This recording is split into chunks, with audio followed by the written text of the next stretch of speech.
Hey there. Good morning. It's morning somewhere, right? This is your host, Jeff Ski Kinsey.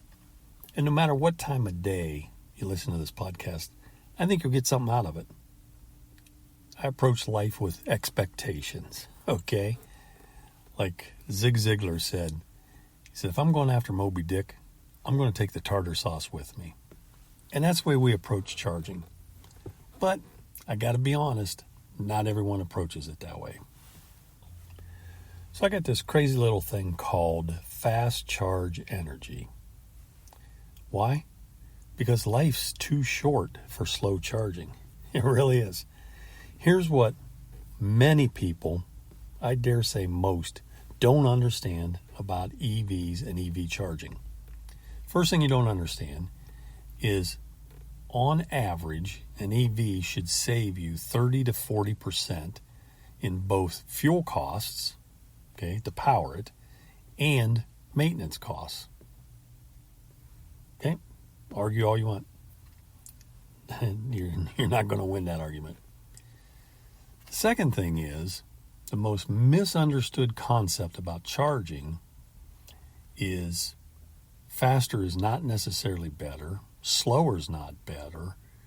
And when somebody says, well, how long is it going to take to charge? It depends on about 27 different factors. Now think about this. If you've got, let's say, a Tesla Model X, it can charge at a much faster rate than most other cars. Okay, do you have a charger that can do likewise? Can it put out the juice that the X or the Model S need? Most non-Tesla chargers cannot. Okay, so there's a lot of factors. The temperature. Did you have time? Think about this. Tesla figured out that if you properly preheat your batteries, and let's say it's typical to run a Tesla down to 10%. Some people don't go below 20%. But when you're charging your car from 20 up to 80%, which is the recommended for a lot of reasons, there's exceptions to every rule, but Tesla found out that if you properly preheat the batteries, which in a Tesla means you have to alert it, hey, I'm going to swing by the supercharger, if that's what you're going to do. And it preheats the battery, and the car charges 25% faster. Okay? So everything matters. How big is the battery? What is the composition of the battery? What's the material it's made out of? What kind of chargers are you using?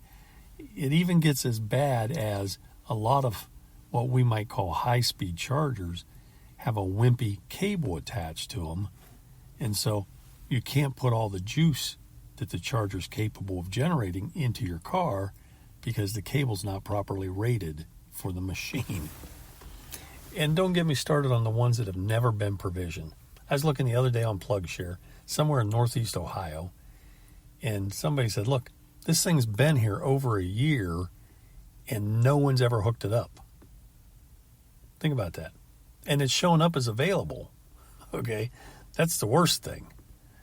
So I don't know who paid for it, but you'd think they would wonder after a year why nobody is charging at their charger. Hey, I could go on and on. I'm not going to do it.